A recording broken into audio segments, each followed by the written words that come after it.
the rock.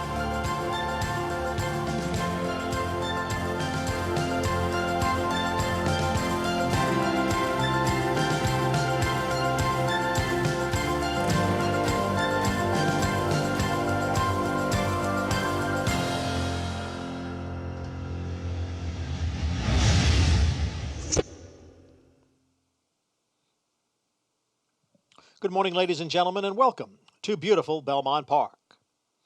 Mostly cloudy skies right now. The sun is trying to peek through. Temperature will be in the mid-60s. The main track is fast. The turf courses are firm, with the portable rails set up at 27 feet on both the Widener and the inner. We have an Empire 6 jackpot carryover of more than $156,000. In today's first and second races, there are no changes. In the third race, scratch 3, Bella Domenica, and 8, Beautiful Karen. Third race, scratch 3 and 8. Note that number 6, Dancing Kiki, runs with a hood again. In the fourth, scratch number 8, Indigo Yankee. Scratch number 8 out of the fourth. Race 5 will start the Empire 6. Scratch the 11, My First Grammy. Scratch the 11 out of race 5. In the sixth race, scratch 10, Striking Speed, and 11, Unrelenting Force. Scratch 10 and 11. Note that number 6, Our Country, is 1 pound over. Seventh race scratches. Scratch 7, Bears Mafia, and 10, Bourbon Bay. Scratch 7 and 10 from race 7. In the eighth race, scratch 1A, Lido Key, and 11, First Dawn. Scratch 1A and 11. Note that number 2, Mopoka, runs with cheek pieces again. No changes in the ninth, and no changes in the 10th. Fast and firm here at Belmont. Jackpot carryover in the Empire 6 of $156,840. We'll be back at 12 noon to reprise the changes. Today's first race post, 12:20.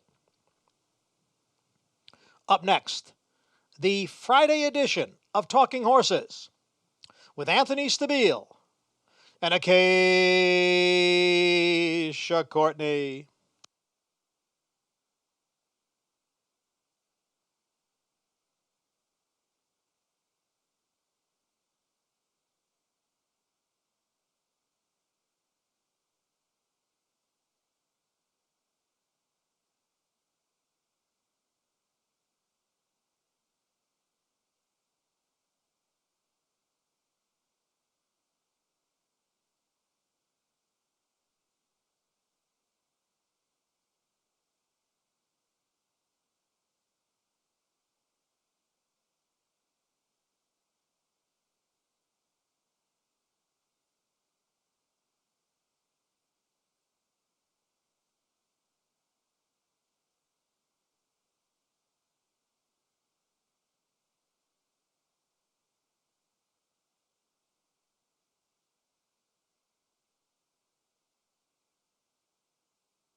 For almost 150 years, the Saratoga name has been synonymous with the finest quality, sustainably sourced spring water available anywhere. Saratoga carries on the rich tradition of its forefathers by crafting each stunning blue glass bottle with the same attention to detail and care that has been its hallmark for generations. Visit SaratogaSpringwater.com today or ask for us by name at your local market or restaurant. Saratoga Spring Water. Make every day exquisite.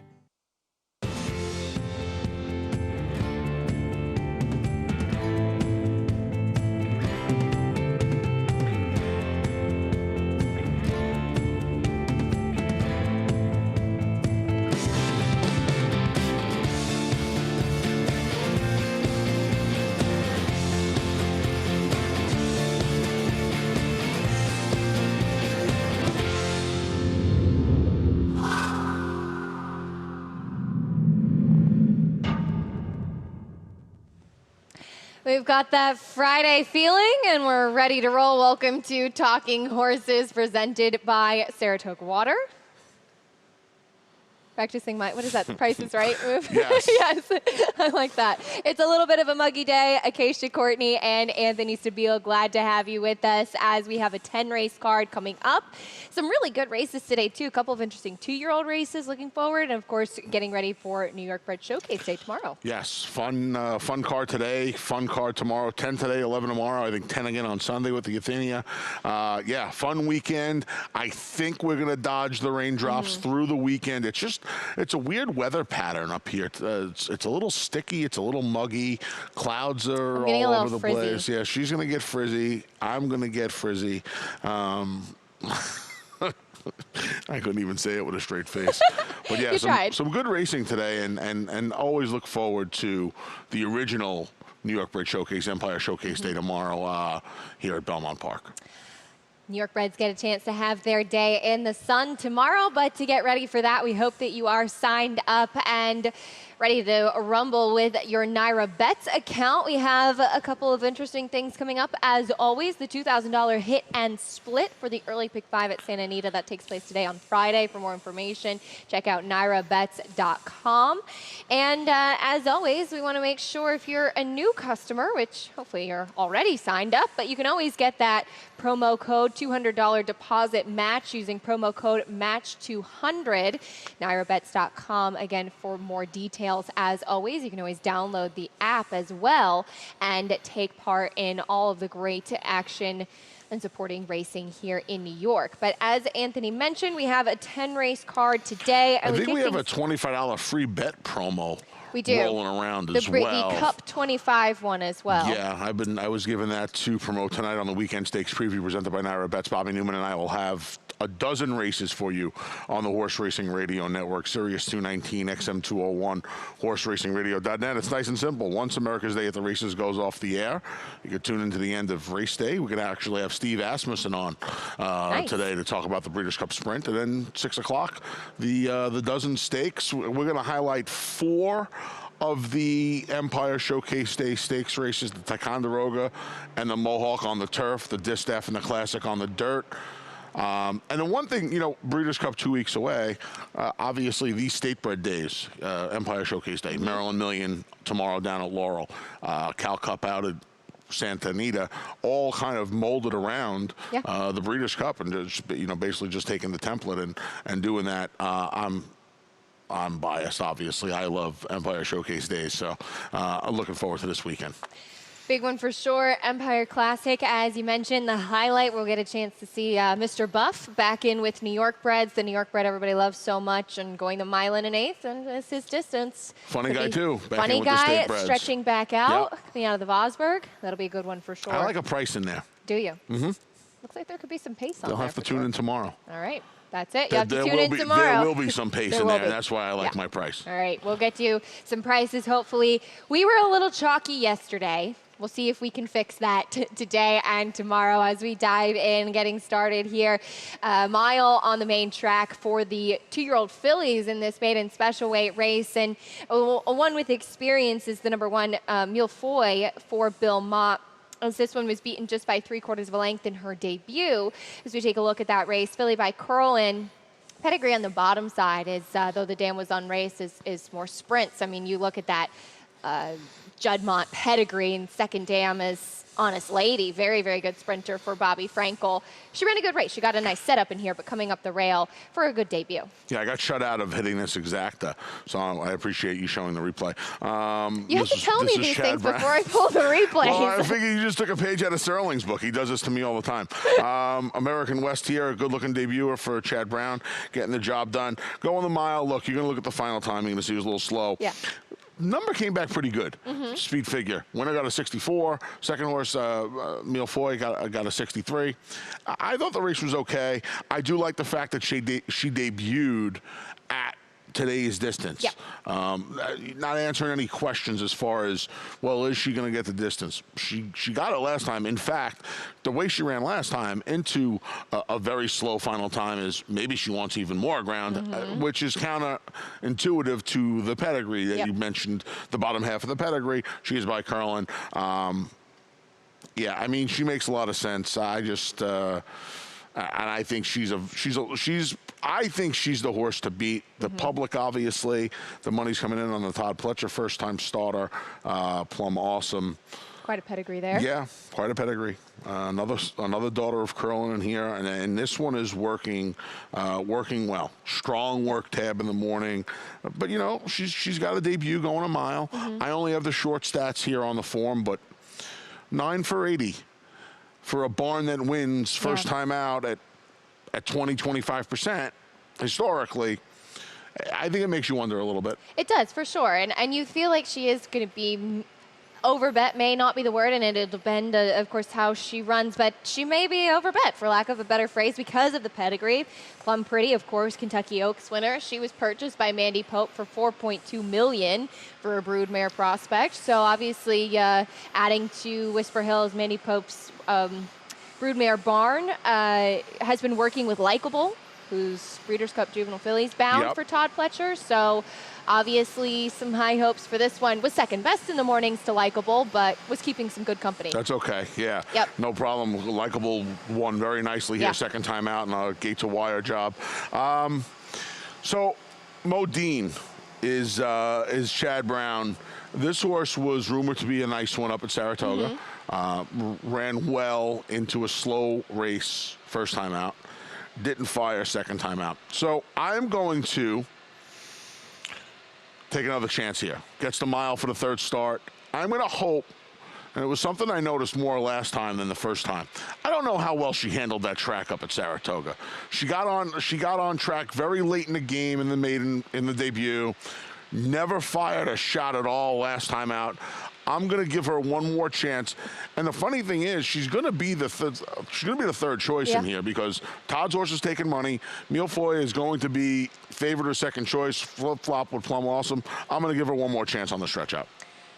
She was beaten just a neck in her debut, which looked at the time like it was going to be a very live race, and there had been a lot of talk about her going second time out. What I had noticed, too, is that, and you're right, it could have been that she didn't really handle the track very well. She just almost seemed to be a little bit flat-footed at the start of the race, just getting out of the gate, maybe not as sharp as you'd like to see. I went back and watched the replay of both races. Yeah. I don't think she handled that surface up there. We'll see if Modine can bounce back today as we turn the page, going to the inner turf for the second race, a mile and a 16th, $50,000 claiming race. And we'll see a rematch between Leeway and Little Red Frog, as this is back from the end of September for $40,000. Little Red Frog, who typically can be pretty up in the game, kind of got shuffled back early on and was last, came closing.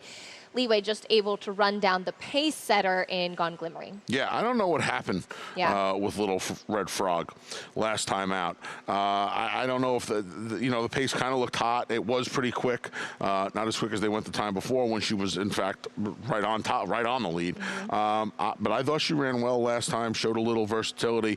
Race was actually the fastest race of her life, so it does show you that if this develops again, she can come from off the pace. I don't see this developing in here. I think she'll be on the lead, if not very close to a horse like my top pick, the 6 Flashing Red. But yeah, she's obviously, to me, she's an obvious player. And I wanted to, like yesterday, took a couple of prices in the Colts version of this race. Got lucky, got one of them home over the favorite. I wanted to take a couple of stabs in here because I didn't really love the chalks in this race.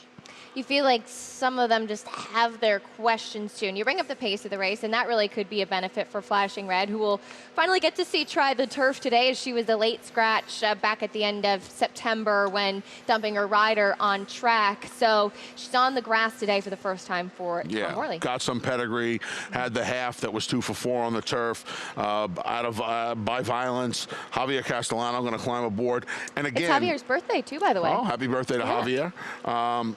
I would imagine she's on or close to the lead today, and I'm looking forward to her getting on the turf from my man Tom Morley. Claim for 20, bump up for 50. There's a lot of confidence there. And actually, dropping in against the straight threes, I don't think people realize how much easier the straight 3-year-old races are. And I personally, I think that's why you can find some value in these races. When you're running against the older horse and you drop into the straight threes, even if you're bumping up in price, you're really getting a little class relief. So, you know, it was part of the reason a horse like Mirabelle May, the number 1, who you picked on top, and I'm not looking to pick on your top pick. She's a little dressed up to me. She's stakes faced a couple of times, ran the allowance race. My problem with her is she's going to be the favorite. She has run the same race against maidens that she did against stakes horses that she did against allowance company. That kind of leads me to believe she's going to run the same race against the claimant horses. Yeah, that's fair. If she runs her race, which she's not really doing much running in her last 3 races, she's going to be right there. But at 8 to 5, I want to take a little swing against her. Yeah, I was hoping that some of the others might take some money, but I think given the fact that she ran against those graded stakes back, especially the Lake Placid 2 starts back, she will take attention. To me, watching her, she seems like a difficult horse to ride. And that's why I ended up landing on her, because she actually gave Jose Lezcano a very tough time last time out. The short comment is that she checked off heels in the first term, and she really kind of caused her own trouble that day, and being really kind of keen and headstrong when she was wide, and he tried to kind of get her into the race. She was kind of doing that, throwing her head up, being a little bit difficult to ride. So I'm hoping that this might be a case, because some horses are like that. When you just give them their head a little bit more and she's drawn to the inside, maybe kind of being up in the game a little bit more early on, getting her to relax a bit. And just, I know it is, she's sticking in straight 3-year-olds, getting a little bit softer company, certainly than what she's been facing in her last few. And it's a shot. She'll have to take a step forward today. She'll either do what she's done and finish 6th, like she has in the last couple, or she'll be able to relax a little bit more. She, to me, just seems like a very tricky horse to ride. Yeah, I don't disagree with that either, because last time, like you said, she kind of did it to herself. Yeah. We'll see if the class relief helps her. She is sticking with the straight 3-year-olds. Or it's like Leeway. I think you know, she went from the 2 life against the older and dropped into the open against the 3-year-olds last time, but she got the money. I think that's illustrates the point I was trying to make earlier. So not going to have many of those straight 3-year-old races left for too long as we get closer to the end of the year. Crazy to think about. We stick on the turf, though, for the 3rd race. The New York breds here made in special weight, 7 furlongs. This is for 3-year-olds and up for the fillies and mares. And pulled the race for Lucky Latkes, as this filly, this is a horse that, like you said, just kind of runs the same race each time. She's always right there. This was behind 2 Cent Tootsie, who was a long-time maiden. Lucky Latkes looked like she was going to be able to get into a good position. She ran a good 2nd. She tends to do quite well in picking up some pieces in here. She found a wonderful maiden special weight event to get into just a week before Halloween. This is a maiden claimer masquerading as a maiden special weight event, really. I mean, David Lade, the number 7, kept waiting, 3 to 2 on the morning line. Kept waiting, can absolutely win this race. Wow, look at see, this is when I'm the proudest of you. When you actually had the guts to leave this horse off your top 4. And I felt like I had to put this horse at the very least 3rd today. Believe me, I want to do, but this brings a tear to my eye, little A. Seeing you have the guts to do something that I wanted to do. I'm proud of you. That's a good move. To be honest, I didn't know she was that short on the line. 3 to 2 on the morning line. Wow. But you see horses, they kept waiting in last time for the tag. It didn't work. I mean, and if she lost last time, man, when is she going to win? Yeah. She opened 5 on that field, right?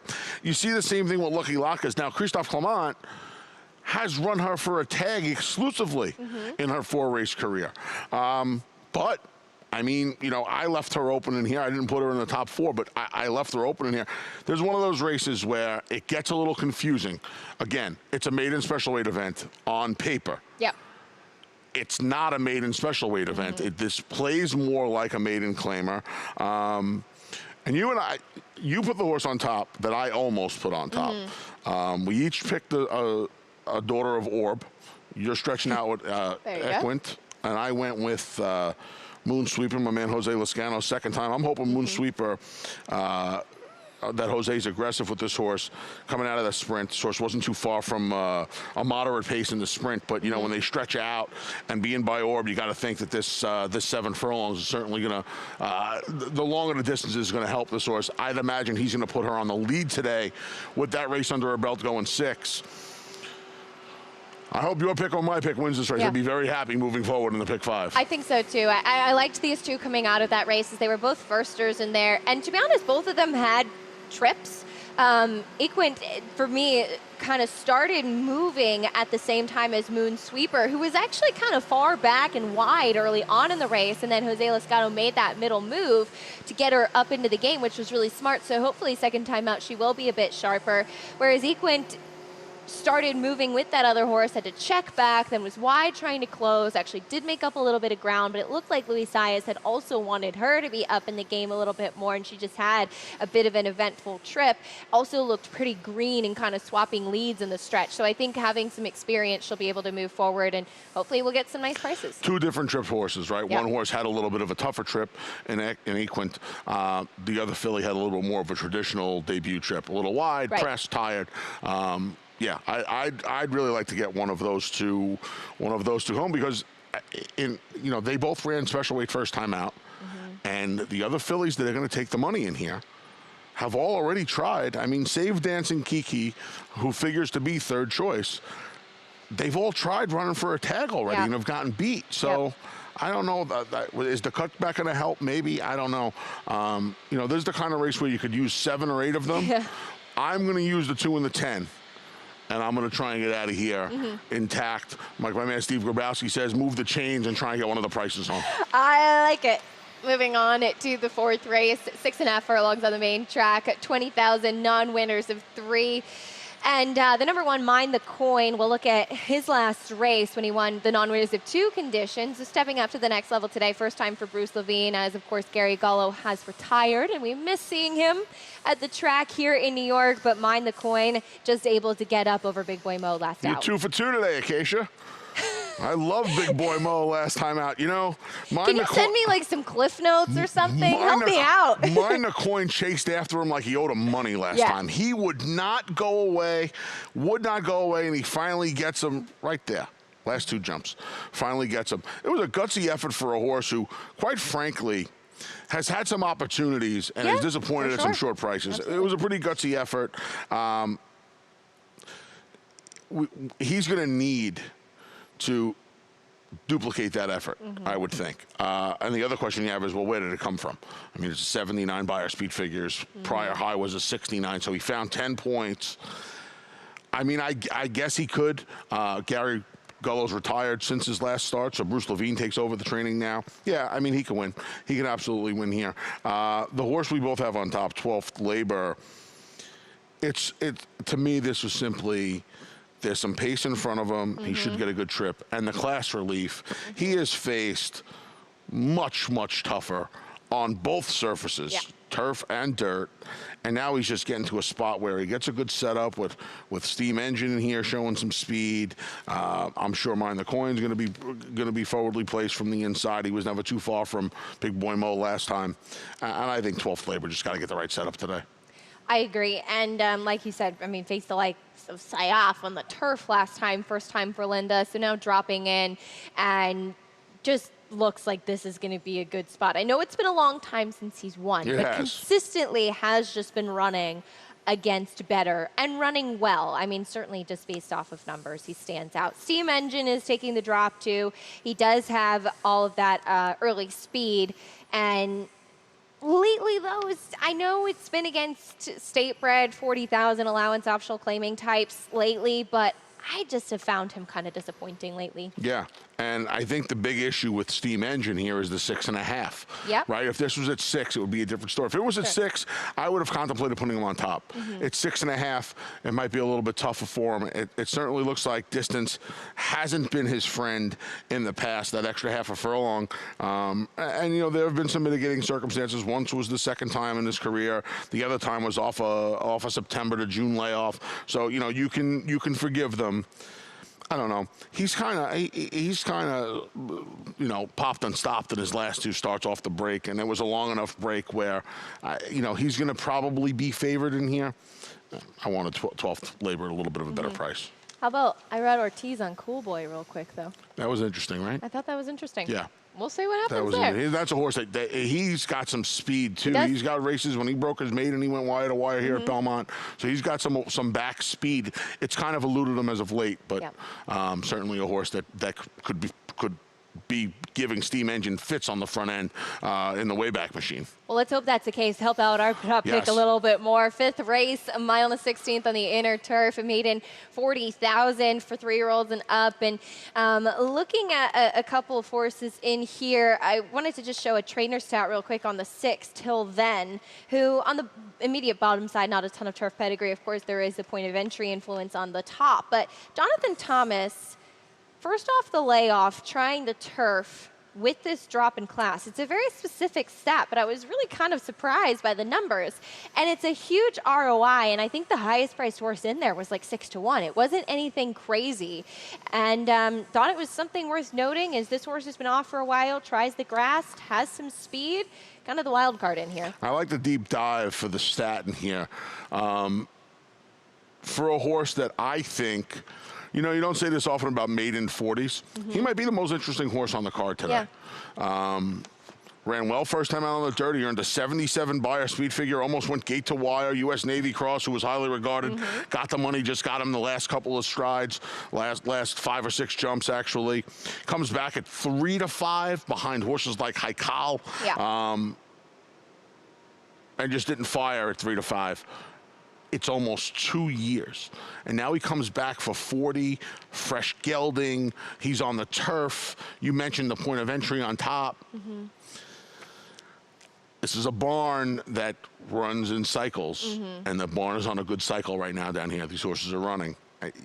He's going to get lost in the shuffle because they're going to see that 22-month layoff. Yeah.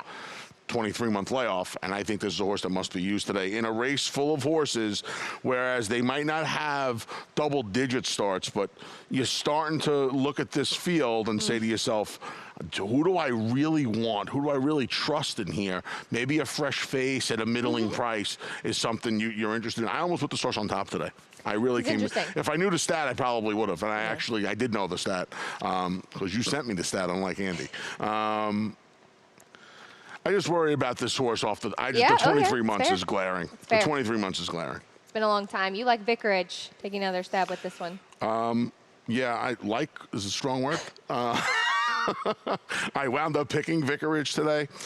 Again, a little bit of a spread for me. I thought Vicarage could win. Obviously, Till Then, your top pick, you'll talk about Holy Emperor, who's dropping back in, gets the blinkers on. He's another Dylan tough Davis. one to trust. He is. And I thought the 8 Pool Shark was a little interesting for Kelly Breen. Kelly and John got the money yesterday.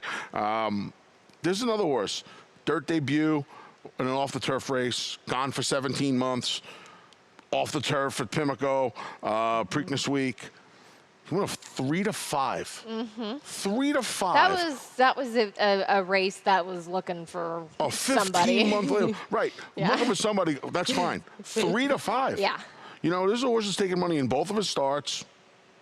I don't know. He's getting on the turf as well. I thought he was a little interesting. They tried to run him on turf twice, and now they finally get to run him on the turf. Today could be the day for Pool Shark. We'll take a quick timeout. When we come back, we'll talk more about the second half of the card, 6th race, and all the way through 10 after this. For almost 150 years, the Saratoga name has been synonymous with the finest quality, sustainably sourced spring water available anywhere. Saratoga carries on the rich tradition of its forefathers by crafting each stunning blue glass bottle with the same attention to detail and care that has been its hallmark for generations. Visit SaratogaSpringwater.com today or ask for us by name at your local market or restaurant. Saratoga Spring Water. Make every day exquisite.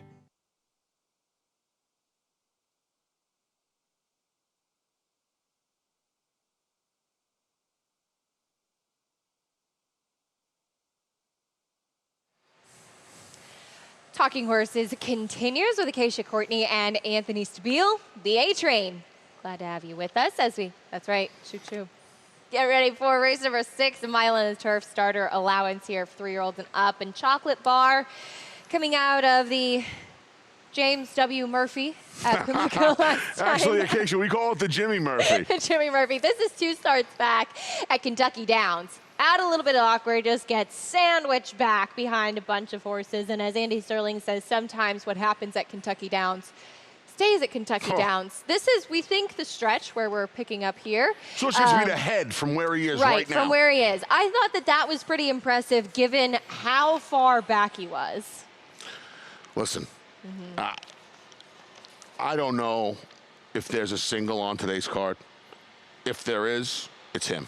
I mean, you look at his races on firm ground. His last 2 races on firm ground, he ran an 84 and a 90 in a day, and he should have won that race last time. And his wet turf races are horrific. Yeah. So like it it's a legitimate excuse in the Murphy last time because his one race on good ground, he ran a 26. He got beat 23 and a half lengths. So I don't know when. Here's the stretch. I mean, look at how much ground this horse made up. He's in a 7-path, running up and down hills. I mean, this horse gets beat ahead after that trip. He gets Jose Ortiz back in the irons. He's just supposed to win today. He doesn't have, and he does not have much to beat in here. He does not have much to beat in here. This looks, and it looks even still like he's going to get up there to get the win, but this looks like a great spot for him today. I thought beyond him, Our Country was a little bit interesting. I'm still amazed that he ran one of his best races last time when he totally missed the break and was that far back, where I loved that Javier Castellano let him have his head, as we talk about horses getting headstrong. He's one of those horses, and it's been driving me crazy, and I loved that he tried setting the pace 2 back. Unfortunately, he ran into Venezuelan Hug and City Man, who just kind of ran him off his feet that day. I had a tough time just after Chocolate Bar. I mean, everybody has a tough time after a Chocolate Bar. If Chocolate Bar is 2-1 and he gets beat, I won't have money to buy a Chocolate Bar when the race is over. Moving on to race number 7, 7 furlongs on the main track allowance, optional claiming here, New York breds. And I scratched into Fort Worth. A couple of key scratches in here. Scratches killed me in here. Yeah, I didn't want to put Bills to Suit on top. I don't know how you feel about that. I know he's taking a big drop in class given who he's faced. He's just such a tough horse for me to really kind of trust. Yeah, he's my boy too, but that last race left a bad taste in my mouth. He didn't do much running at all. I'll tell you what, though, Fort Worth was no great shakes last time either. No? I did not like that effort last time out. But I'm kind of stuck with him. Yeah. Because you know, this becomes a race where the only horse I kind of chucked in here was Casmania. I might hit an all button in here on a single to Chocolate Bar. and be yelling and screaming at my computer screen to get Casmania home. Yeah, I wind up taking Fort Worth and Build a Suit 1-2. Yeah. I think Freaky Stiley can win this race. I think Runaway Loot can win this race for a red hot Rob Atras barn. Zonic and Orlando Noda, leave them out at your own peril. Charlie McCoy has back races. Celtic Chaos on any given day can roll by this field like they're standing still. It was a tough race. The reason I included Charlie McCoy, and I know Michelle Nevin's numbers off of the layoff, as we've said time and again, not the strongest, but with Bears Mafia out, felt this one really benefited as far as how the pace looks. I mean, you also have to, you know, I know we're running out of time. I would imagine that there's the Red Ortiz Jr. is probably going to take things into his own hands with Fort Worth from the rail today as well, and just get this horse, in the game, and just get him away from any potential trouble. Just put him in front from the rail draw, and Charlie McCoy has speed. Should say had speed. Right. We haven't seen some of the speed out of him. He hasn't been as fast as he was in the past. So maybe Arad just puts Fort Worth on the lead today. This is a race where you and I both. I don't want to speak for you, but it certainly sounds like I don't think either one of us are happiest about scratching into the two favorites. I like Bourbon Bay in here. I was hoping to get a little price on him. So me too. We'll see what happens there in the 7th as we turn onto the 8th. Milan and 8th on the inner turf, 30,000 non-winners of 3 for fillies and mares, and both landing on Come Storming. Just looks like this is going to be the right spot for her. Yep, Louis is supposed to let her run from the rip. I have a couple of issues with it, though. The blinkers went on last time. Yeah. They're not getting in front of Robin Sparkles. And that's an unfortunate thing. You make that equipment change, and I think the assumption is when that equipment change is made, you're going to be more aggressive. I mean, Robin Sparkles has turned into a really awesome. Fun filly. So, I don't think it's a good, you can get a good gauge, on what happened last time. But there have been a couple of other times where she looked like she should have been forwardly placed, and they weren't. Yeah. I'm hoping with the blinkers and Luis Saez back on, they just let her roll today. I would think that's what I would do. I would think but so. They never Stretching out me. A little bit, too? They didn't ask. They didn't ask. Jude Felt says it'll end. They never ask us. They never ask. Micro Million does end up half the entry that stays in here. You've got more Mango, who's trying to make amends for last time, maybe show a little bit more speed today. It's a tricky race. Just seemed like Come Storming just made sense in here. More Mango never looked comfortable last time. No, I agree. And they were kind of bunched for most of the way. And I'm thinking if maybe Arad can keep her kind of by herself a little bit. Maybe things will be a little different. I think she'll offer a little bit of value in here. I think she'll get lost in the shuffle, be one of those middle prices. Again, I like Come Storming, but I think it's kind of hard to lean on her. And don't be too deceived by that morning line. Lido Key was part of this entry at 8-5, and Lido Key would have been the big favorite in here. With Micro Million now left alone in here, she's going to be a much higher price. So don't be deceived by that morning line. 9th race is a good one. Mile on the main track for this allowance optional claiming. And this is a race that came up nice, particularly because you've got a couple of horses who were either on the Derby Trail or ran in the Kentucky Derby, one of them being Money Moves. We'll look at his allowance race 2 starts back off of the layoff, where he came back to Saratoga, was beaten a neck behind an older horse and Prioritize. This was obviously a big enough performance for Todd Pletcher to take a shot in the Derby with him. Yeah, Prioritize came back to run 3rd behind Global Campaign and Tacitus in the Suburban up in the Woodward up in Saratoga, going the 1.25 miles. This was a fantastic Eric Hansel ride aboard Prioritize to beat Money Moves this day. They tried a Derby off that. I understand there's only one Kentucky Derby. Man, the drop back in, the fact that he is drawn outside in the field of 6, and the fact that, truth be told, he does not have to be too far from the pace in here today, because I don't think there's going to be that quick of a pace in here today. Yep. I would imagine it's either Americanus, who is the more likely pace setter, I think, over Grump's Little Tots. You just like saying that. I got to, yeah, exactly. I just got to think Money Moves stacks up, and but I do not believe he is a single today. No, that's fair. That's fair. I do not believe he is a strong single today. I think 3 Technique is very, very interesting today. Couple of turf races. When they ran him in the Allen Jerkins off the layoff from the Rebel, I'm not going to hold that race against him. That race was loaded up. There were multiple Grade 1 winners in there. Yeah. Then they tried him on the turf a couple of times. Now, the fact that they went those routes, you run him in the Jerkins, that's a pretty ambitious placing, but he showed you last year he could be a graded stakes type. The 2 turf races, he's by Mr. Speaker. I kind of get it. He's now getting back to what I think he wants to do. 7 to a mile around the 1 turn. Yeah.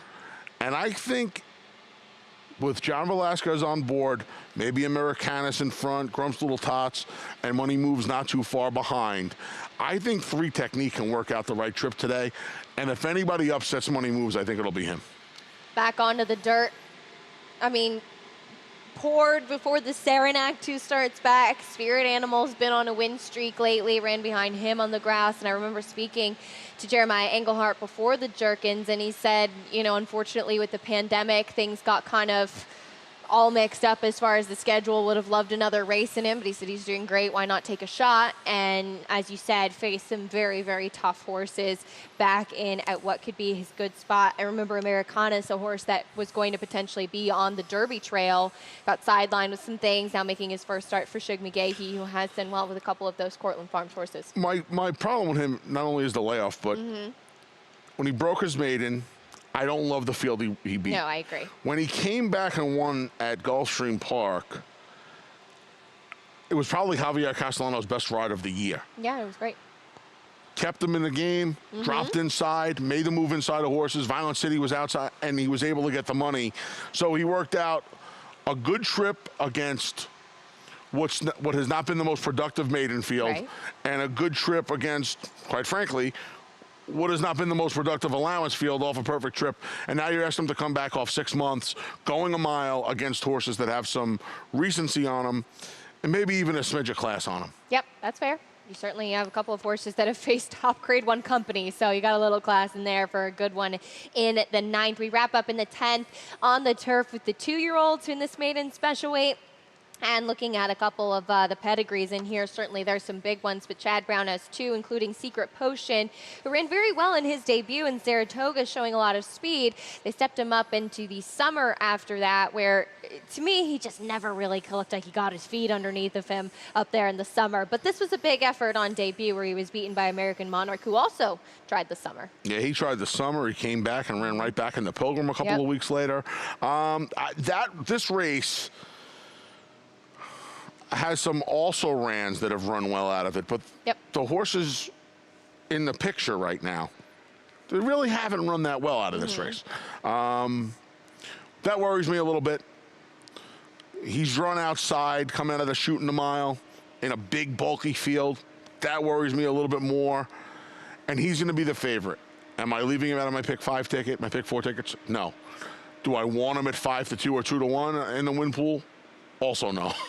So I went to other Chad Brown. The $900,000 other Chad. Half 2 multiple grade 1 winner Beach Patrol, who Chad campaigned for most of his career. Remember them taking him over right before the Penn Mile. I don't think you weren't with me. I think it was Christina McManigal. I don't think so, no. Yeah. Right before the Penn Mile a few years back, Chad took over his training, and for Matticat Stable, he gets to half. There's another horse, ran well behind a well-meant Steve Asmussen, first-time starter in Calibrate. He came back, much like Modine earlier, stretched out. This horse didn't really fire last time, but as a half to Beach Patrol, you're thinking he's finally getting on his surface now. Jose Ortiz is back aboard. I wanted to try him. You and I see this race very similarly. Scarlet Sky comes out of the public sector race. I think some people were disappointed with his effort last time out, but Christophe Clement's space launch, very good. Manny gave him a perfect setup, sat behind the speed, swung him out in the lane. I think that horse is okay, too. I think the longer, the better for space launch. I want to give Scarlet Sky another chance, and I'm going to give you a horse at a price in here to use. The number 5, High Knuckles, half the dad's caps, full to bowl of silver lining, all dirt. The last 2 fulls, albeit against maiden 40s, have hit they both ran second within like 10 days of each other at huge prices, 35, 40 to 1 range. They were maiden claiming races, but they both showed they could turf a little bit. Ghost Zapper is a good turf influence as well. Rudy scratched this horse the other day in an off-the-turf race to run this horse on the turf. I think that's worth noting. The blinkers come off after the experiment last time.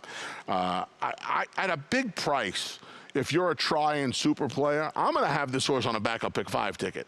But if you're a try and super player, I think you need to use this horse today. Prices. And I think it's an interesting point opting to run here. That's the same case with the 2 Charleston Strong. Yep. Jeremiah Englehart scratched him out of that off the turf race to try the turf in here as well, even though he would have been a very He short was the price on head scratcher. dirt. Yeah. He was the head scratcher to come out of there. So, yeah, that's another one that I think you definitely need to, if you're playing, while high knuckles will be 30 to 1, with all of the background info that we have, I can't imagine Charleston Strong is going to be double digits in here today. I think he's a little bit of a wise guy horse. A lot of people are talking about this on the Twitter. They seem to like him quite a bit.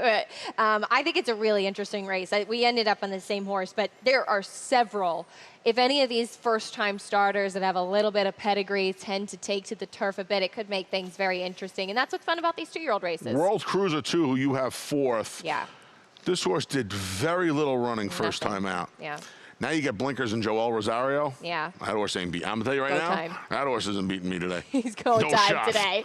Go time today for that one. It'll be chocolate bar singled to a pretty solid spread. What kind of chocolate bar will you celebrate with if you hit it? If I win? Yeah. Wow. Which kind of chocolate bar? This is a trick question. Probably a Reese's Peanut Butter Oh, good answer. There was only one right answer. Or candy corn. Everybody hates candy corn, but it's I don't Halloween. mind candy I love corn. candy corn. It's not chocolate, though. I'm like it's 4.5% candy corn. On that note, thanks for joining us. Let's do it again tomorrow. Let's do it again tomorrow. We've got 2 more days of this. It'll be fun. Empire Showcase Day tomorrow. We hope that you're signed up with Naira Bets, ready for all of the action today and this weekend. We've got that $2,000 hit and split for the early pick 5 with Santa Anita. That's on Friday. Check out NairaBets.com for more details. You can use the promo code to get signed up, match 200. Don't forget about that $25 bonus as well with Cup 25. As always, check out NairaBets.com. Get started on the app. As always, thank you for joining us on today's edition of Talking Horses. America's Day at the Races starts shortly at noon. Getting ready, and we'll send it up. Anything else you want to add? Johnny and I will be back at noon with a reprise of the Scratches and Changes, and we'll be ready for a fantastic weekend, the penultimate weekend here at Belmont Park. That's right. Thanks for joining us, everybody. Good luck with everything today.